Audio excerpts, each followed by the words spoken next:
muchas gracias por esta extraordinaria asistencia.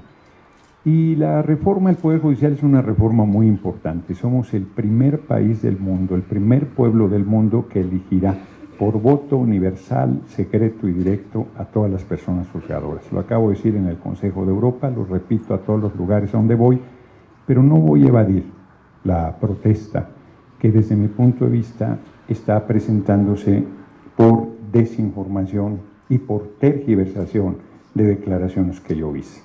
Ahí están mis zapatos, y esos no son de un desaparecido. Aquí estoy, haciendo frente a esta reunión. Estoy leyendo un libro que se llama Los años heridos, que es la historia de la guerrilla en México de 1968 a 1985. Los jóvenes de aquella época vivieron la represión del 2 de octubre del 68. 300 personas fueron asesinadas ahí, ni siquiera se conocen los nombres de todos.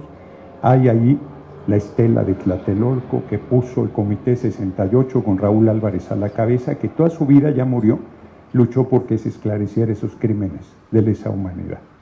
En 1971, los halcones paramilitares fueron a reprimir una manifestación de jóvenes. No podrían hacer lo que están haciendo ustedes si viviéramos esos regímenes. Y otra vez el número de muertes es indeterminado. Los jóvenes decidieron tomar las armas, porque no había camino por la vía electoral, no importaba lo modesto que fuera un municipio, no se reconocía ningún triunfo electoral. Simplemente se imponían las autoridades del partido de Estado. Jóvenes de sus edades, entre 18, sin mucho, 30 años, decidieron la vía armada, por dos caminos fundamentales.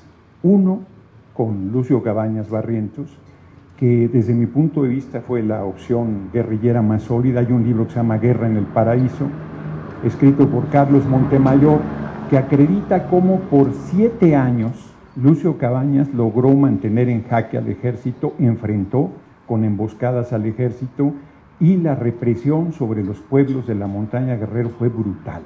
Por ejemplo, en el pueblo La Quemada, 91 varones de 13 años hasta adultos mayores fueron asesinados, víctimas de desaparición forzada, porque cuando yo digo desaparición forzada y lo diferencio de las desapariciones, hasta de eso hacen mofa, como si esa diferencia importantísima no fuera relevante. No porque las víctimas de desaparición tengan menos relevancia, sino porque una persona desaparecida por un grupo criminal tiene la esperanza de que esa persona aparezca. Mientras que las víctimas de desaparición forzada, como los 43 normalistas de Ayotzinapa, para no irme tan atrás en la historia, no tienen ninguna posibilidad de que la verdad se sepa, porque fueron víctimas del Estado mexicano, de las fuerzas militares, de las fuerzas policíacas en su momento. Y en esa lucha yo alcé la voz con mucha energía, de manera solitaria, sin tener ningún cargo en ese momento.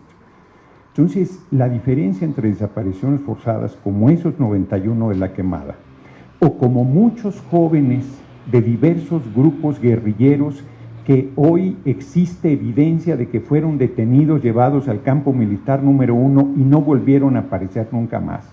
Dentro de ellos, Jesús Piedra Ibarra, su madre, Rosario Ibarra de Piedra, dedicó toda su vida a que apareciera con vida su hijo y nunca lo logró, porque la desaparición la había hecho el Estado mexicano.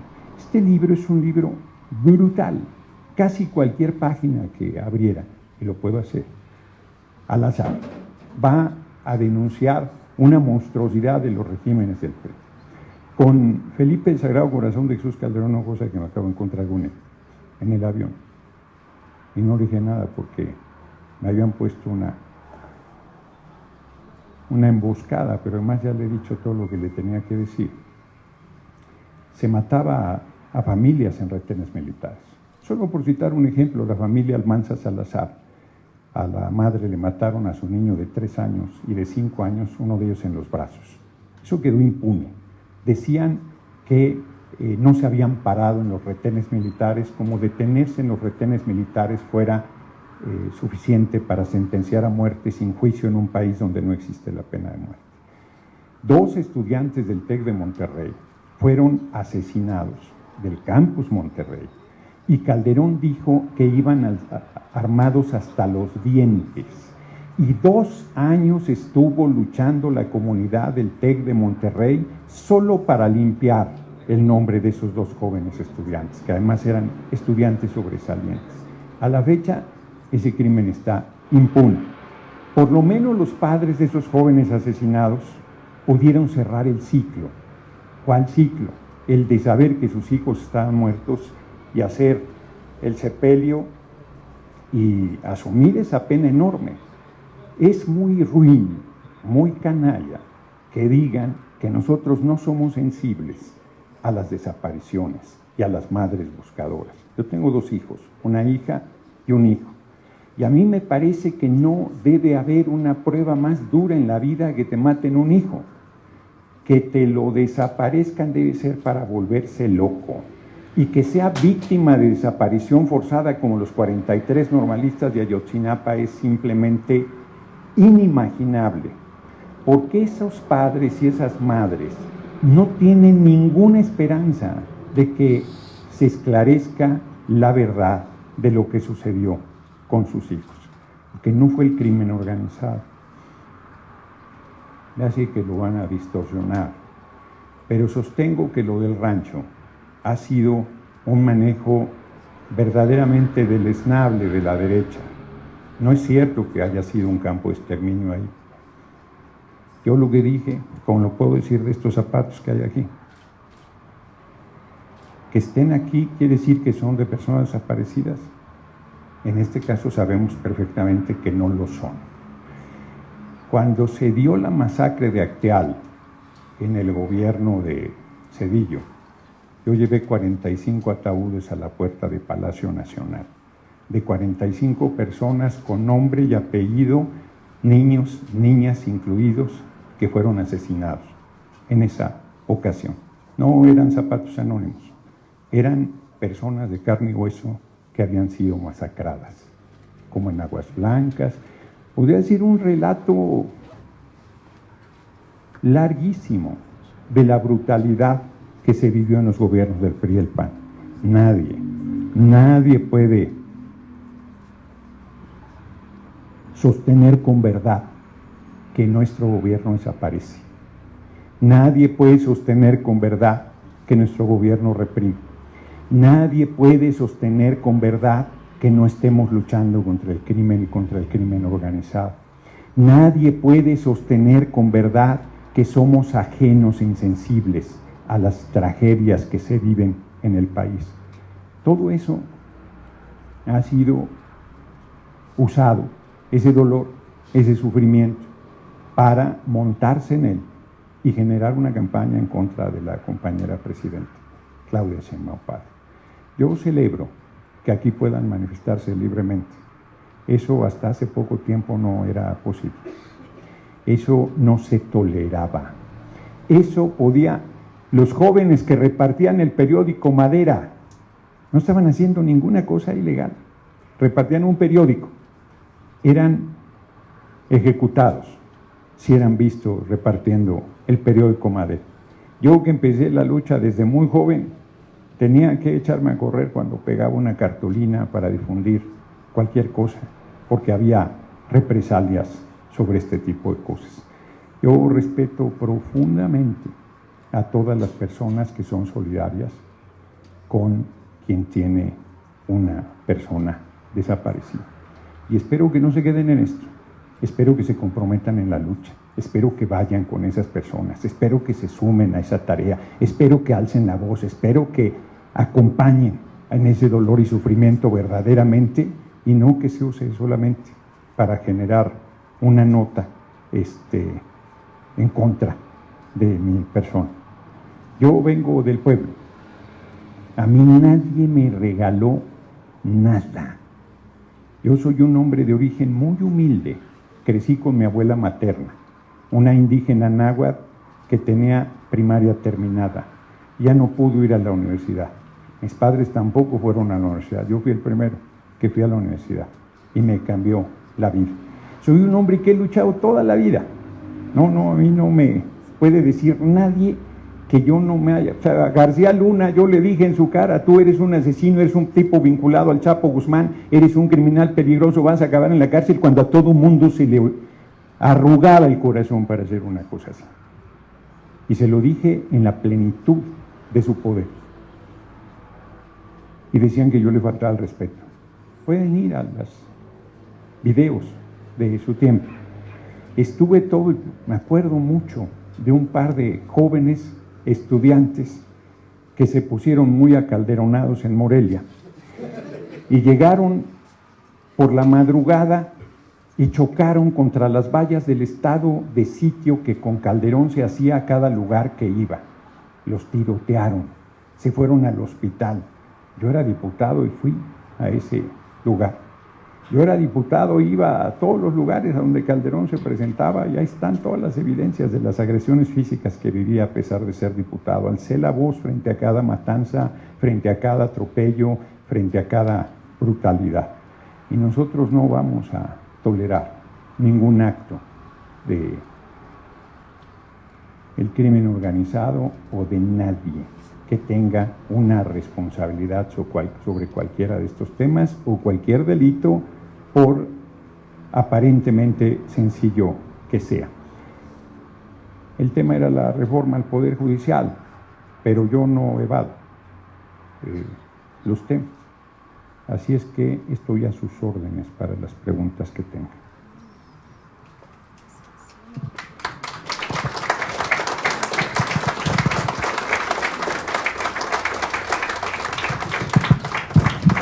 Y si había pensado que fuera por escrito, yo pido que lo hagan de viva voz.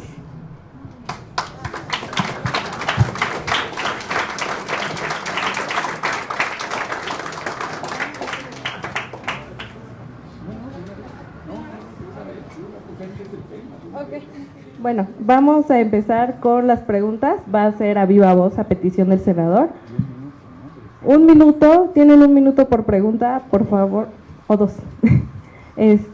¿La palabra la va a dar usted? Nosotros damos la... Ok, por allá ya vi una manita. A ver, va a... Majito. Ok, gracias. Y no las juntarías, estila que reúnas 3, 4, hasta 5 preguntas, pero dada la importancia del tema, respondería una por una, de inmediato, si ustedes me lo permiten. Buenas tardes, señor Noroña, gracias por acompañarnos hoy en el CIDE. Mi pregunta viene desde una preocupación por la paridad de género en el gobierno. Usted mencionó que pues han sido ataques mediáticos contra la presidenta Claudia Sheinbaum, varias de las notas periodísticas. A mí me gustaría preguntar cómo es que desde su posición de poder usted asegura la paridad de género y cómo la promueve, dadas sus controversias anteriores. Gracias. Muy bien, me voy a tomar un poquito de tiempo en esta respuesta. Creo que soy el único, lo pueden ver en los videos de mis asambleas públicas, acabo de estar en Campeche, pero si se van hacia atrás, cualquiera que tomen, soy el único que plantea que hay que acabar con la misoginia y con toda violencia en contra de las mujeres, no solo la paridad, sino planteo siempre de manera muy clara que debe terminar el acoso, el abuso, la discriminación, la agresión sexual, la violación sexual, el asesinato de mujeres solo por el hecho de ser mujeres. Ahí está documentado en todas mis intervenciones y voy más lejos. Yo les digo, hay compañeros varones que dicen que agreden a una mujer sexualmente porque los provocó por cómo iba vestida.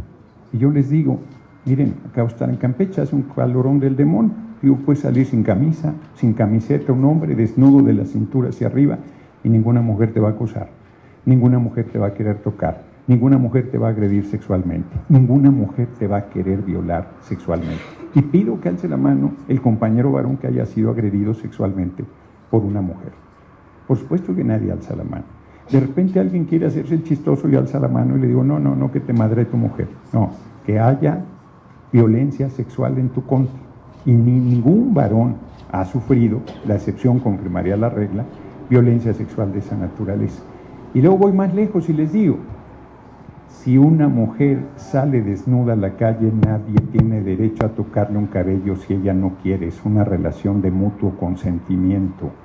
Y planteo muy claro, Las mujeres son agredidas sexualmente en la escuela, en su casa, en su colonia, en su trabajo, en espacios donde se supone que deberían estar seguras, y convoco a erradicar toda misoginia, además de racismo, clasismo, homofobia.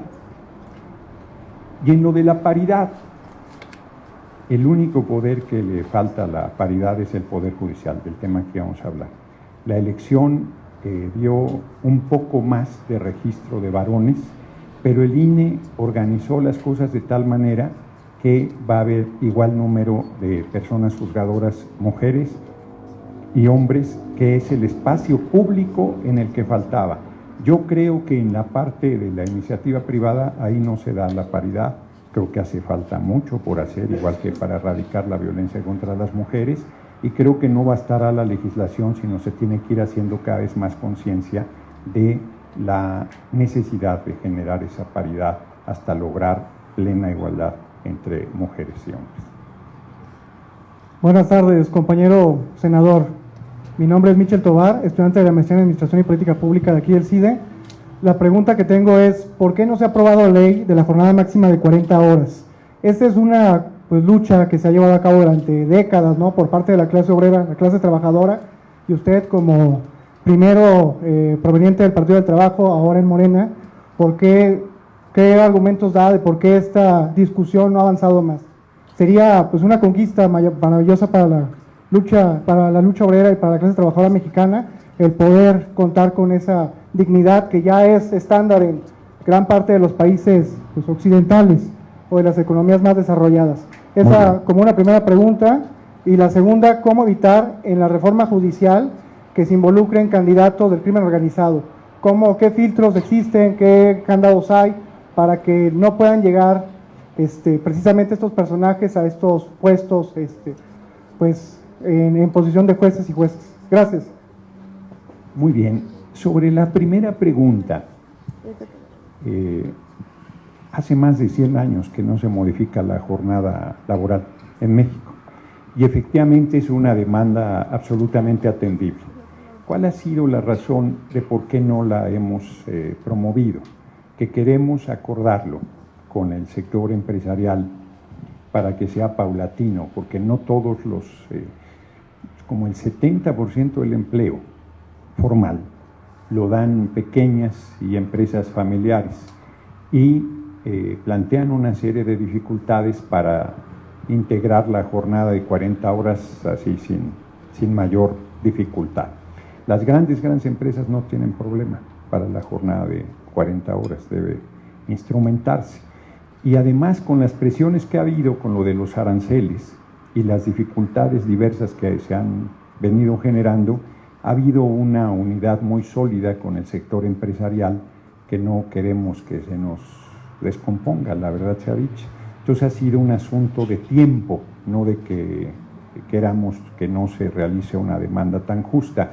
Pongo otro ejemplo: el magisterio ha estado muy inquieto porque se hizo una reforma para que tuviera más recursos el ISSSTE para construir vivienda y para un programa de La Clínica Es Nuestra, y la gente pudiera manejar esos recursos directamente para hacer mejoras en las clínicas, y lo tuvimos que echar atrás, esa iniciativa, que efectivamente al principio tenía un error de incremento a las cuotas de los burócratas y las burócratas.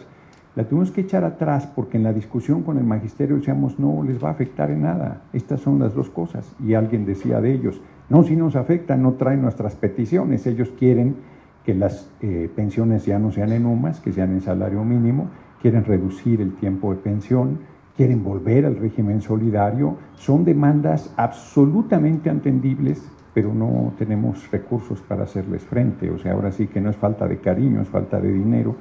Entonces, esas son las dificultades. Sobre el tema del Poder Judicial, pues hoy los jueces responden al crimen organizado. De los 29 que se mandaron a Estados Unidos, 2 peligrosísimos, el Z40 y el Z42 creo que era, estaban a punto de ser liberados, por poner algún ejemplo, y tenían un número muy grande de acusaciones y les habían entregado amparos para que pudieran salir en libertad. Entonces, yo creo que este planteamiento que se hace de que el crimen organizado domina la población es falso. Son zonas muy ubicadas, donde realmente tienen un control muy fuerte, además zonas que históricamente así ha sido, las había dado muy reducidas, el parámetro que dio sigue siendo muy modesto y no va a ser el dinero el que decida quiénes van al Poder Judicial. Yo sí diría, vinculándolo a la primera pregunta, que liga la paridad de género por primera vez. El Poder Judicial tenía 23% de mujeres en los cargos de juezas, jueces, magistrados. Por primera vez se va a dar paridad. Y el segundo elemento, inclusive, no sé, aquí no hay derecho, ¿verdad? ¿O sí? ¿Sí hay? Bueno, yo apostaría a que ningún egresado del CIDE de Derecho podía acceder al Poder Judicial en las condiciones que el Poder Judicial tenía. Y en este momento se abre la puerta para que cualquier joven, mujer u hombre, o cualquier persona que ha desarrollado una experiencia en la materia, pueda acceder si cumple el requisito constitucional y es ratificado por el voto de la gente. Cada 9 años se van a ir a elección los jueces, las juezas. Los demás cargos son por una sola ocasión: Tribunal de Disciplina, ministros de la Corte, magistraturas electorales, magistraturas generales, ¿no? Entonces yo creo, la verdad es que el gran reto es que participe un número importante de la gente. Al día de hoy solo 64% sabe que el 1 de junio es la elección de todas las personas juzgadoras. Es un hecho inédito, histórico, importantísimo, y el INE quiere negarnos al Poder Legislativo y al Poder Ejecutivo que difundamos el 1 de junio. Nosotros tenemos prohibición, nosotros hicimos la ley, nosotros tenemos prohibición de llamar a votar por alguna persona en especial o de llamar a no votar por alguna persona. Eso está sancionado por la ley, pero me parece un exceso que no podamos llamar a la gente a votar el 1 de junio.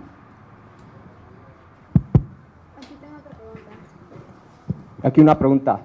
Decía el presidente Salvador Allende que ser joven y no ser revolucionario es una contradicción hasta biológica. Creo que para nadie es una sorpresa que en este país existe impunidad. Mi pregunta sería, ¿cómo la reforma judicial o usted como autoridad legislativa pretende combatir la cifra negra? Gracias. Yo no me conocía la cita completa, no venía preparado, pero aquí la tengo. Es muy buena. Lo hizo Salvador Allende cuando visitó la UDG y es una... No, creo que no la tengo subrayada. Bueno, porque fíjate que en la segunda, es muy bonita la cita, pero en la segunda parte están los jóvenes justo tomando las armas. Es el gobierno de Luis Echeverría. Él vino poquito, unos meses antes del golpe de Estado, que le quitó la vida, que le quitó la presidencia y la vida. Mucho tiempo se habló de que se había suicidado, fue asesinado, y los expedientes de la CIA ya fueron desclasificados, y ahí está la información, que el gobierno de Estados Unidos participó, decían que no. Y Salvador Allende, en esa expresión de un joven que no es revolucionario, es una contradicción hasta biológica. Yo la retomaba en mis visitas que he hecho a muchas universidades públicas y privadas, y decía que un joven, parafraseando lo que no es revolucionario, pues nació decrépito, que un joven que no es rebelde, que no está inconforme contra la desigualdad, el hambre, la miseria, la desesperanza, la impunidad, pues no es joven, ¿no? Yo les decía, un joven que diga que admira a Peña Nieto, ese muchacho no está completo. Y alguien que diga que admira a Felipe, el Sagrado Corazón de Jesús Calderón Hinojosa, está de diagnóstico urgente. Eso decía yo y lo sostengo. Entonces, ¿cómo detener la impunidad? La reforma al Poder Judicial es importantísima en ese sentido, porque cualquiera de nosotros, cualquiera de nosotras, sabe perfectamente, la frase completa, perfecto, es que el complemento es importante. Ser joven y no ser revolucionario es una contradicción hasta biológica, pero ir avanzando en los caminos de la vida y mantenerse como revolucionario en una sociedad burguesa es difícil. Esa es la frase completa. Cuando yo era joven me decían que se me iba a quitar. No se me ha quitado. Sigo siendo revolucionario. Entonces, ¿cómo resolver la impunidad? Por un lado, con un poder judicial que va a estar vigilado por el pueblo, que por primera vez en la historia de la humanidad va a ser elegido por el voto universal, secreto y directo. No hay ningún lugar del mundo. Estados Unidos elige a sus jueces locales. Algunos eligen al equivalente a la Suprema Corte, pero ningún lugar del mundo elige a todas las personas juzgadoras. Es un hecho inédito, histórico, es una iniciativa muy revolucionaria. Sostengo que van a venir de otros países del mundo a ver cómo lo hicimos y a retomar la experiencia. Ya no va a tener marcha atrás. El Poder Judicial era el único poder que no dimanaba del pueblo, que no surgía por el voto universal, y ahora será así a partir del 1 de junio. Eso va a ayudar mucho a que no haya impunidad, porque además va a elegirse un tribunal de disciplina judicial que va a ser garante, vigilante e inclusive sancionador de quien tenga conductas incorrectas, junto con la participación de la gente, y se debe hacer también varias reformas más, una reforma a las fiscalías y una reforma al proceso penal, que en estos momentos es muy difícil mantener preso a una persona.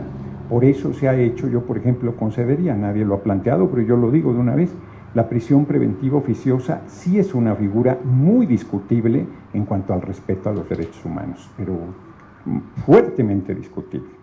Y sin embargo, en este momento de la gravedad de la situación de inseguridad, es una figura jurídica que consideramos necesaria y que esperamos sea transitoria. La verdad es que yo apostaría a que en algún momento esa figura la podamos echar atrás, ¿no? Porque sí es una figura que pasa por encima de la presunción de inocencia. Eso a mí me parece indiscutible, pero hay presuntos criminales de muy alta peligrosidad que todo evidencia de que lo son, y si no existiera esta figura, los jueces los liberan con amparos muertos de la risa, ¿no? Entonces, es un trabajo fuerte lo que tenemos que hacer para acabar con la impunidad. Hola. Buenas tardes, senador. Yo soy Eric, estudiante de Derecho del ITAM. Me gustaría preguntarle, bueno, es una pregunta en dos partes. Primeramente, me gustaría preguntarle sobre qué evidencia concreta se basa para afirmar que lo ocurrido en Teuchititlán no fue un campo de exterminio, sino una campaña política. Y en segundo punto es, entonces, ¿está sugiriendo usted que los testimonios de las víctimas o los familiares son falsos o manipulados? ¿Y qué les diría a ellos? Gracias.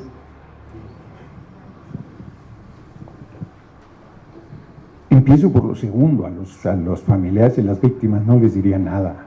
Cualquier cosa que les digas te lo tuercen y te plantean como si fueras insensible frente al asunto.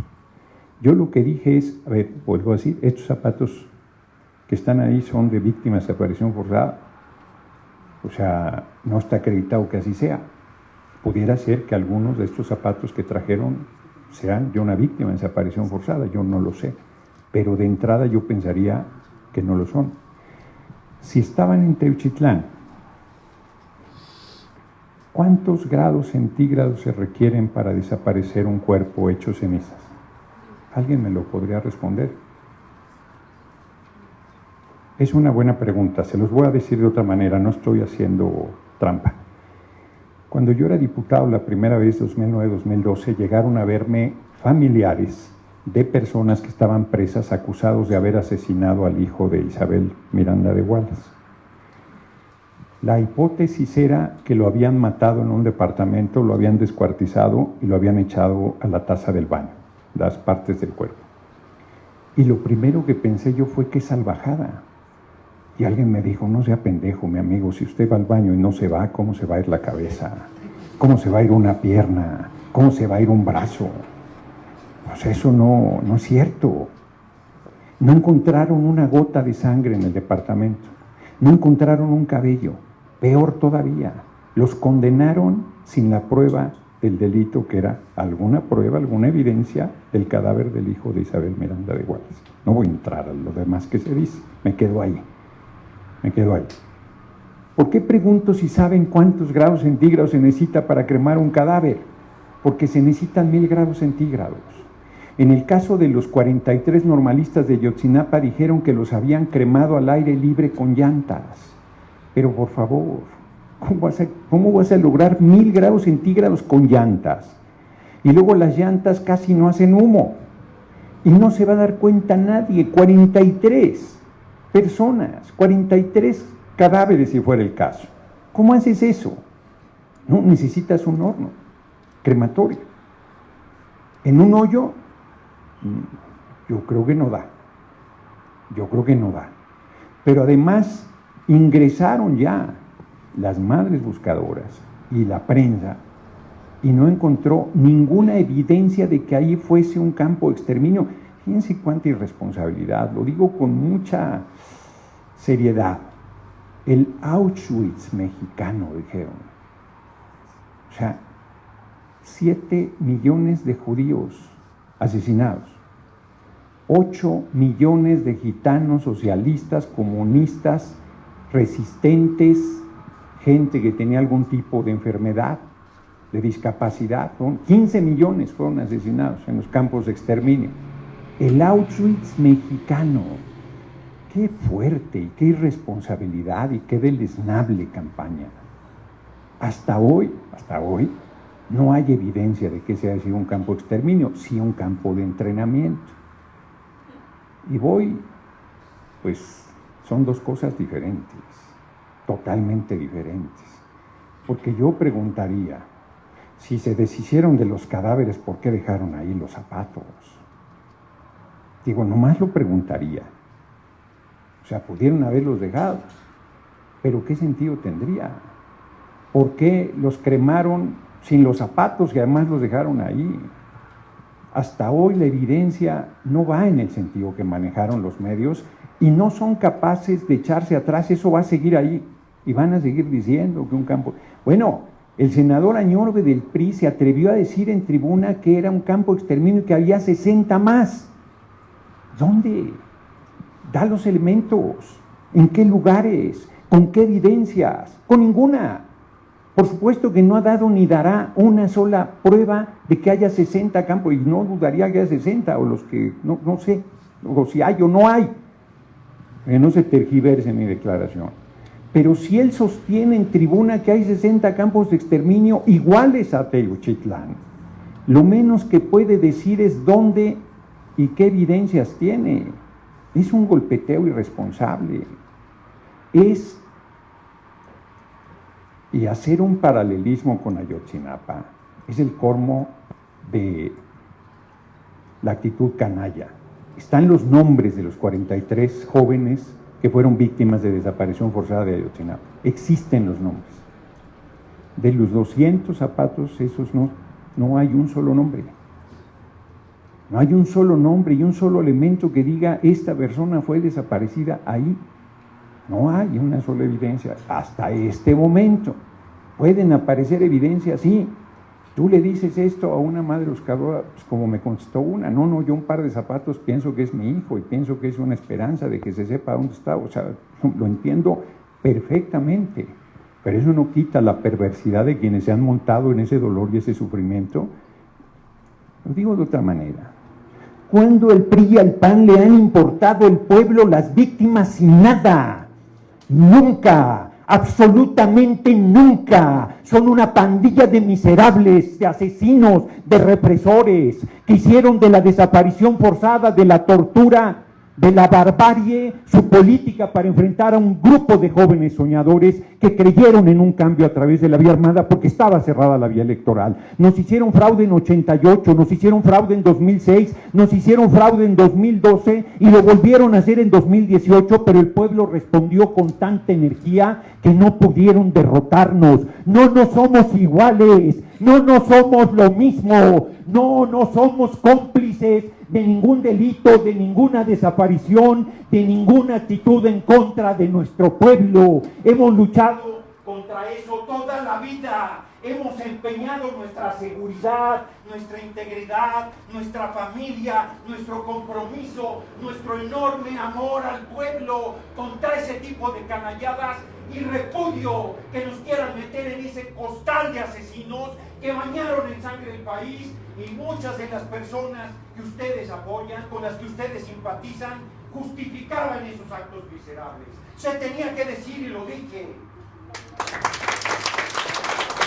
Yo tengo una pregunta.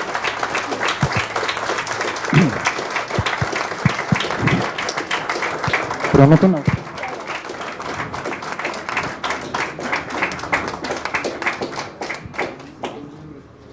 Bueno, después... Tengo una pregunta, perdón. Es que nos vamos tornando, ¿va? De lado y lado. Listo. Bueno, usted fue muy sagaz, muy astuto, señalando que los zapatos que hay ahí enfrente no son de ningún desaparecido, que son de estudiantes acá. Y bueno, ahí solo quiero constatar que hubiéramos intentado traer zapatos de las personas que se encontraron en el rancho Izaguirre, de no ser porque un día después desaparecieron todas las pruebas, que la fiscalía cerró, tapó hoyos y no permitió a ninguna madre excavar, y desaparecieron todos los zapatos que se difundieron en redes. Entonces, pues lamentablemente no pudimos traer esos zapatos. Y en ese sentido tengo una primera pregunta: ¿qué va a hacer usted desde sus posiciones de poder para garantizar que las investigaciones, como en este caso, no se entorpezcan, no desaparezcan cosas, permitan a los familiares cavar, seguir investigando? Porque pues eso no lo dijo ni Felipe Calderón, ni Enrique Peña Nieto, ni ningún priista, eso lo dijeron las madres buscadoras del Estado Libre y Soberano de Jalisco. Y en segundo sentido, mi otra pregunta es si usted considera que un campo donde llevan forzosamente a gente a entrenar y en caso de que se rehúsen a seguir sirviendo al crimen organizado son asesinadas, eso no puede considerarse un campo de exterminio, de trabajos forzados, solo que al servicio a lo mejor de formas más modernas, no como en Auschwitz seguramente, no como con los 43 seguramente, pero pues sí, donde es servir o ser asesinado. Muchas gracias. Bueno, primero, bueno, espero que con la respuesta que doy se sientan tan excitados también, y excitadas. Primero, yo no dije inclusive, no fui sagaz, es obvio, y fui cuidadoso, porque dije, y no descartaría que algún par de zapatos pudiera ser de un desaparecido. Lo dije. Está transmitido en vivo y está la declaración. Segundo, pues no iban a quedarse ahí los 200 zapatos para la eternidad, ¿verdad? Se supone que se está verificando a quién correspondieron esos zapatos y si esas personas están localizadas, no están localizadas, cuál es su condición. Me llama la atención que en todos esos carteles que traen no haya un solo señalamiento al alcalde de Teuchitlán, que nunca se enteró que ahí había un campo de exterminio, como ustedes sostienen. Es un cacicazgo que lleva décadas ahí. No hay un solo señalamiento de ustedes al alcalde de Teuchitlán. No hay un solo señalamiento de ustedes, ni lo han hecho público, al fiscal de Jalisco, que tenía la responsabilidad de la investigación del rancho y que no hizo en esencia nada. Y esos crímenes de inicio los investiga la Fiscalía. Apenas tomó 200 cadáveres cremados sin un horno para lograr los 1000 grados que se requieren para ello. O sea, como dicen los abogados, aceptando sin conceder que hayan matado inclusive a una persona ahí, a una persona que no haya querido colaborar o que no haya estado a la altura de las exigencias para que fuera integrado a los grupos criminales. ¿Eso hace de ese lugar un campo de exterminio? ¿Eso hace de ese lugar un Auschwitz mexicano? ¿Eso hace que digan que nosotros somos responsables de lo que ahí haya sucedido? Cuando apenas la Fiscalía General de la República entró al tema, porque eso era responsabilidad del gobierno de Jalisco, primero de Alfaro y ahora del actual gobernador. ¿No se les ha ocurrido hacer una protesta en Jalisco para exigirle a esas autoridades por qué durante tanto tiempo no hicieron nada? Porque yo preguntaría, ¿para qué sirven los alcaldes y alcaldesas? ¿Para qué sirven los gobernadores y gobernadoras? Si la única responsabilidad la tiene la Presidencia de la República. ¿Perdón? No, yo creo que es una majadería lo que tú dices y no te la acepto y no te lo tolero. porque Murillo Karam era el fiscal, sí, y yo te respondo, Murillo Karam era el fiscal general de la República. No te interrumpí primero en ningún momento que tú hablaste lo que dijiste, que yo no compartía nada. Que a ti no te gusta mi respuesta, como a mí no me gusta tu pregunta. Y bueno, ¿qué va a hacer usted para que primero, yo no soy fiscal, ¿verdad? Entonces me exiges que yo tenga una respuesta a un tema que no es de mi responsabilidad. Aquí tienes muy cerca la Fiscalía General de la República y puedes ir a protestar contra Gers Manero, que tiene en este momento la investigación. Bueno, compañeros, si vas a seguir interrumpiéndome, no es posible que tengamos, yo lo escuché todo el tiempo y los he escuchado a todos y no los he interrumpido una sola ocasión. A mí me parece que una regla básica de un intercambio, y si tú lo que quieres es salir como héroe, ya lo lograste, tienes el reconocimiento de quienes están en una posición crítica en contra de nuestro gobierno, nuestro movimiento, pero tendrá que llegar el momento en que ustedes reconozcan que se equivocaron. Tendrá que llegar el momento que ustedes reconozcan que fueron instrumento de una campaña ruin en nuestra contra. Y tendrá que llegar el momento en que reconozcan que nosotros estamos sirviendo al pueblo con honestidad, con compromiso, con seriedad y con firmeza. ¿Qué voy a hacer yo? Apoyar en todo al fiscal general de la República en su investigación y exigir que la verdad salga a la luz y que no quede impune cualquier cosa que haya sucedido en ese lugar. Eso es lo que yo voy a hacer.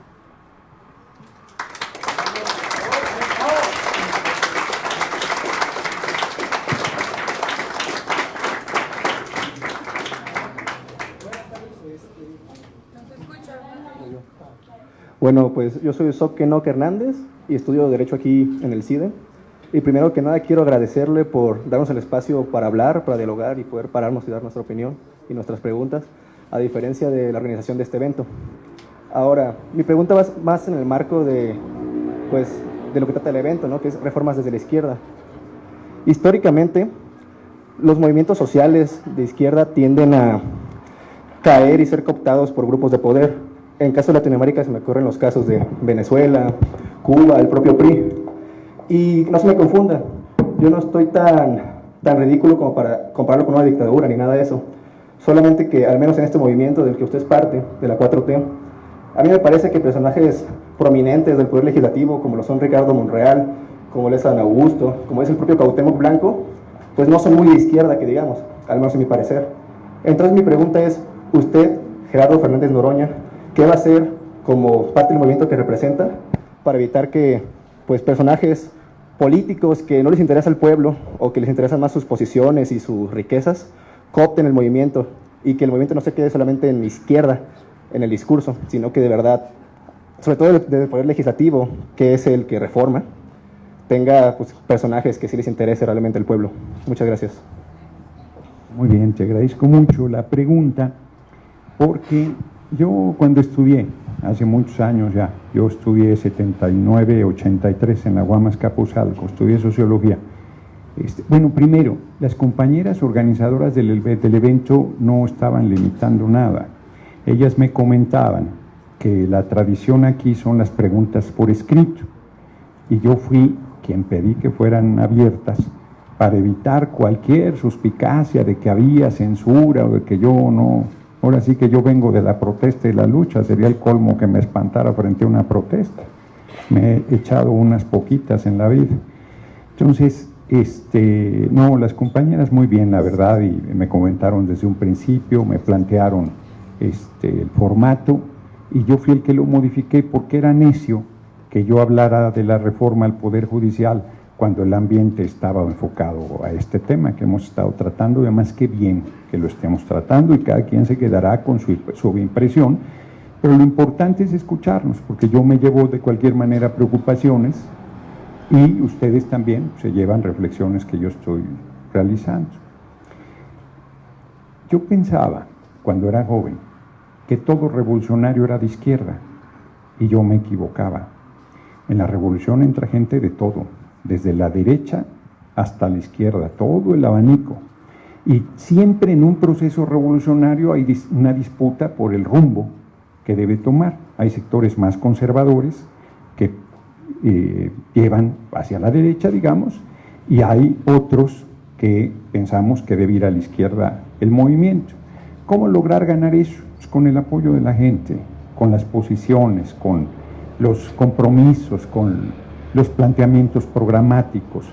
Yo estoy convencido, miren, tuve una reunión, la voy a compartir aquí, no lo había dicho públicamente, tuve una reunión con oligarcas del país, no había tenido nunca una reunión así.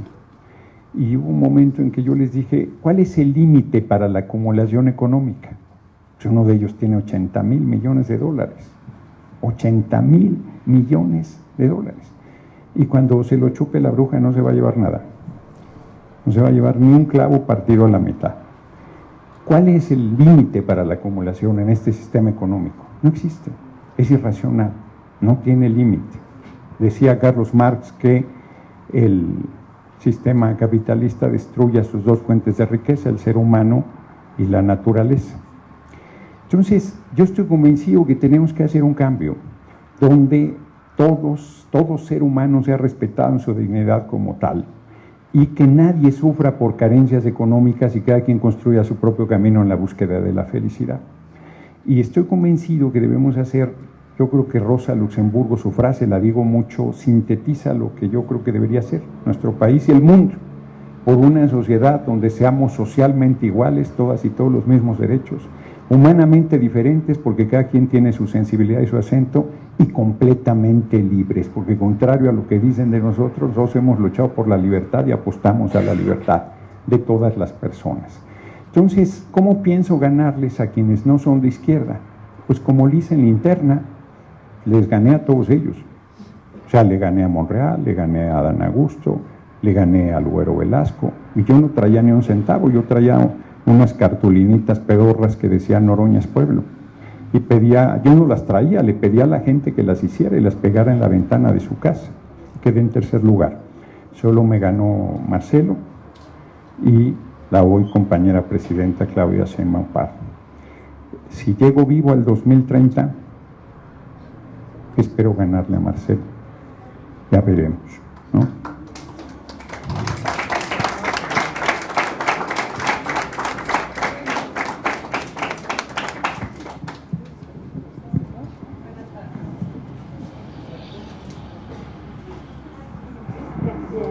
Buenas tardes.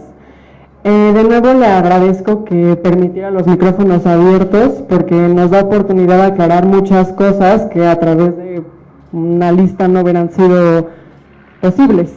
Primero, estoy de acuerdo con usted en que la tergiversación de la información suele darse mucho en los medios, entonces de nuevo haciendo uso del micrófono, quisiera aclarar, porque también tenemos un presupuesto muy limitado de estudiantes, entonces los carteles, y claro, los tenemos de medios porque no tenemos un medio propio, pero son únicamente declaraciones del senador, no incluimos ninguna nota haciendo algún tipo de juicio, hicimos uso de esas notas para las declaraciones del senador. Entonces voy a hacer mi pregunta, que ya se ha intentado hacer varias veces y no se ha contestado, con respecto a destruir las estructuras del poder.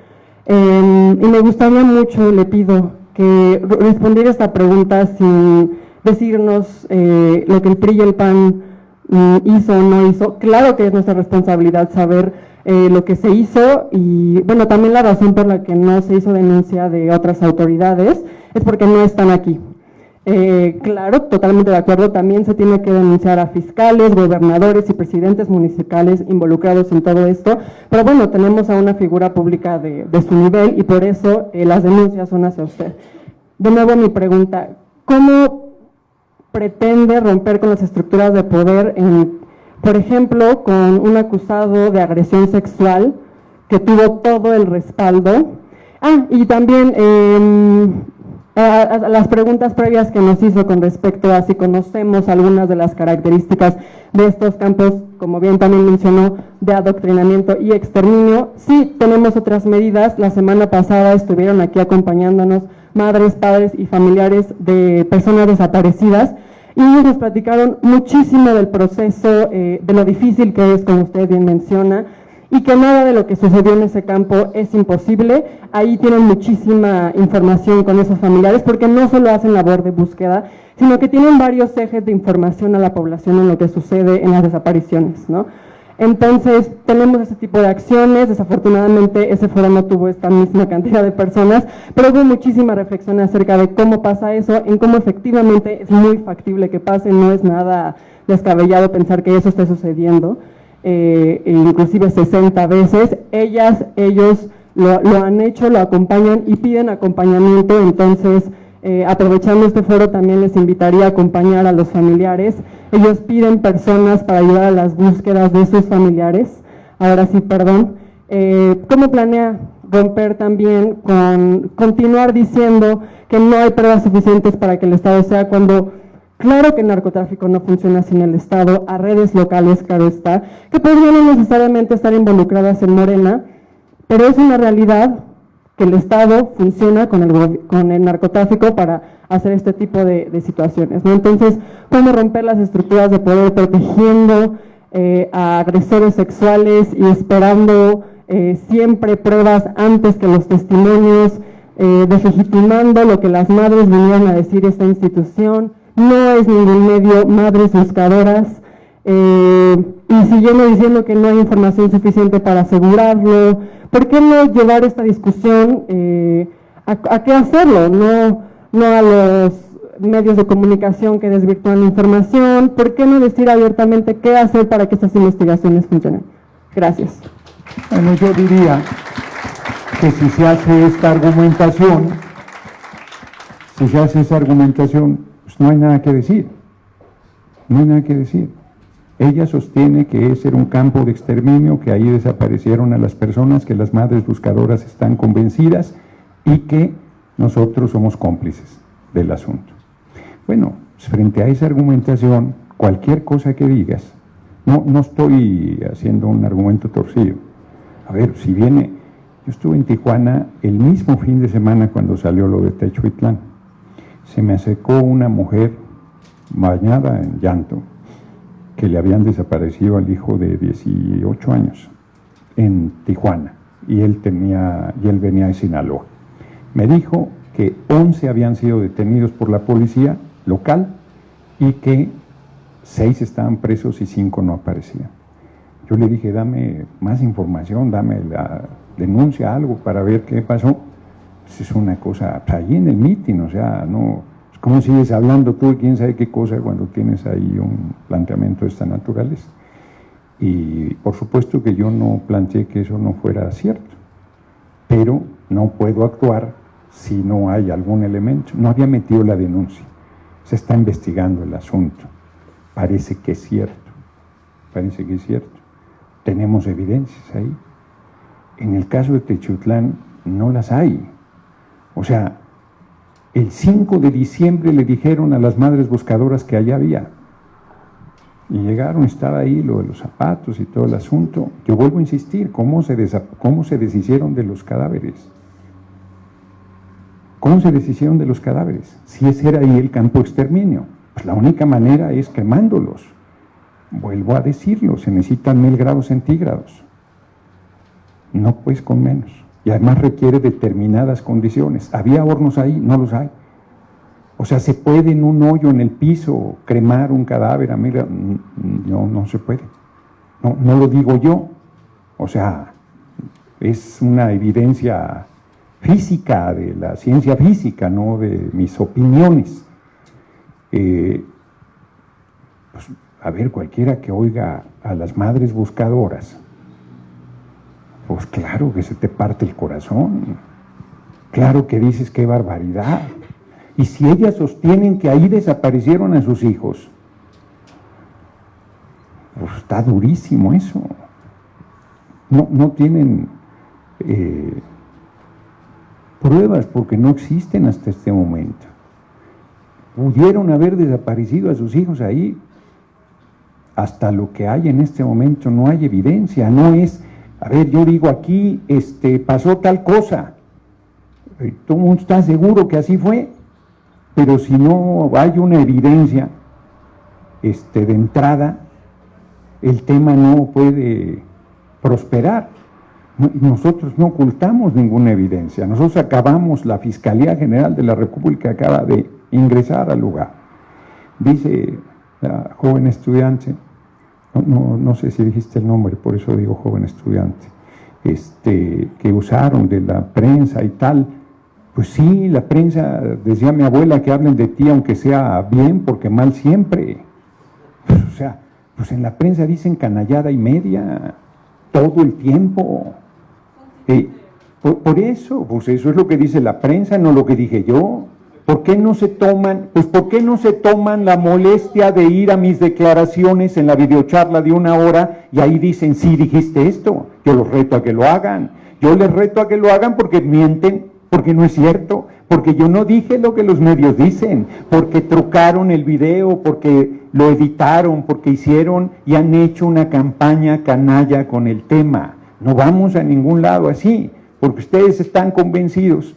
No me van a pedir una disculpa nunca, pero los hechos van a demostrar que ustedes están equivocados y que me han hecho un reclamo incorrecto a un hombre que ha dedicado su vida a la transformación del país, que ha luchado todo el tiempo contra la injusticia, contra la barbarie del Estado, contra la brutalidad. Dicen, es que no me hables del pasado.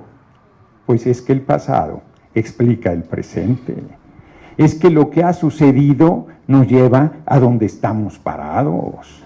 O sea, cuando Felipe, el Sagrado Corazón de Jesús Calderón Hinojosa, declaró la guerra contra el narco, bañó en sangre al país. Eso sigue ahí presente. El compañero presidente pensó que en marzo de 2024 podía pacificar el país. No se logró, no se logró. Seguimos con ese tema sin resolver. Y nosotros, yo estoy convencido que estamos haciendo lo correcto, atendiendo las causas de la desigualdad, de la pobreza, los programas sociales que se volvieron derechos constitucionales. Ustedes, no debería ser así, no debería ser así, pero, y espero que no se malinterprete, pero son jóvenes privilegiados, no porque estén en el CIDE, no, son jóvenes privilegiados porque tuvieron, yo fui joven privilegiado, por tener acceso a una educación universitaria que se le ha negado a la mayoría de las jóvenes y los jóvenes en este país. En ese sentido hemos sido privilegiados. Y tenemos una responsabilidad pública. Yo celebro de verdad, celebro que ustedes tomen esta causa y les pido que no la suelten. Les pido que sigan luchando, que sigan alzando la voz, que sigan cuestionando, que sigan preguntando, y les pido que si la realidad demuestra que están equivocados, tengan la decencia en algún momento de decirme, Gerardo, reclamamos injustamente. Cierro con una anécdota. Cuando yo fui diputado la primera vez, hoy estoy en una condición muy favorable, no solo por el cargo que tengo, que es un cargo muy honroso. Yo nunca pensé ser senador, mucho menos presidente de la Cámara de Senadores, la verdad. Y cuando yo fui diputado la primera vez me tocó la usurpación de Calderón. Era muy duro, porque los medios, no existían las redes, no existía la posibilidad de mostrar otra cosa. Y los medios me hacían unas campañas brutales de desprestigio. En mi propio movimiento era yo incomprendido, estaba en una condición de mucha soledad y no me eché para atrás nunca. Hoy, que estoy en una condición muy favorable, pues es otra cosa. Pero en ese tiempo, después pasaron los años y un día un hombre del norte, así como son el prototipo de sombrero alto, fuerte, me dijo, cada que yo te veía y oía de ti me caías en los huevos, así me dijo. Yo estaba equivocado, tú tenías razón. Y yo me fui con todo el campañón que hicieron los medios en tu contra permanentemente. Hoy hay una causa legítima que es la aparición con vida de las personas desaparecidas. Es una herida abierta, es un agravio, es un tema de la más alta prioridad. Yo no soy responsable de eso. Yo no soy responsable de eso. Ni justifico la desaparición, ni estoy diciendo que no hayan desaparecidos. Lo único que digo es que todo lo que han dicho sobre el rancho Teuchitlán hasta el momento no ha resultado verdad. Eso es lo que digo. Y personas desaparecidas, claro que hay, un número muy importante, en varios rincones del país.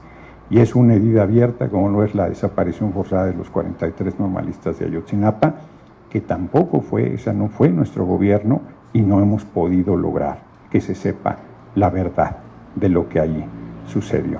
Yo quiero terminar agradeciendo su asistencia. La verdad es que en términos generales las preguntas fueron respetuosas, correctas, con puntos de vista, con argumentos, con seriedad, como debe ser cualquier intercambio entre personas que tienen puntos de vista divergentes. No me habían invitado nunca al CIDE, por eso no había venido. Yo no voy a donde no me invitan, pero las veces que me inviten vendré con mucho gusto y de verdad, sin ninguna demagogia les digo, no suelten el tema. Yo no soy el objetivo de sus protestas.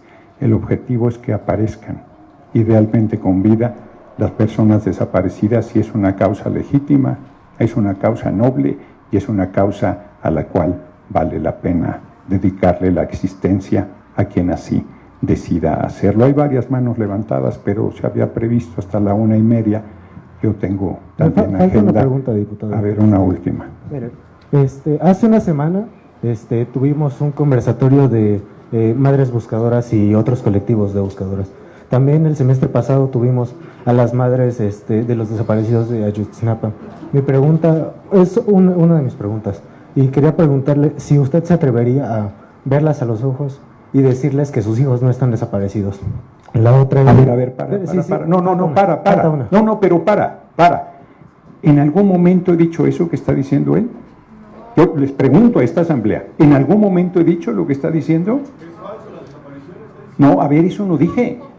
Eso no es cierto. Ya estás bueno para entrar a Televisa, haz tu solicitud. Yo no he dicho eso. Lo que he dicho, acabo de decir, no es cierto, lo que ustedes están diciendo es falso, está transmitido en vivo, lo que yo estoy diciendo, a ver, no es cierto, yo no he dicho y no voy a permitir que digan lo que yo no he dicho.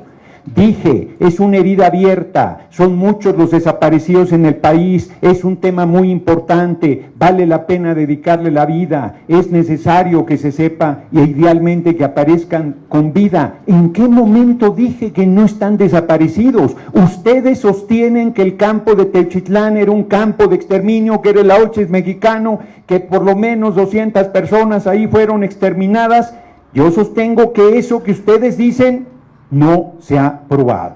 Eso es lo que estamos diciendo en este momento. Ustedes ponen en mi boca cosas que yo no he dicho. No, así como dije hace un momento que el diálogo ha sido muy respetuoso, digo en este momento, no tiene sentido continuar. Están faltando a la verdad y en un intercambio así no tiene sentido. Muchas gracias, que pasen muy buena tarde y que logren el objetivo que aquí se está planteando.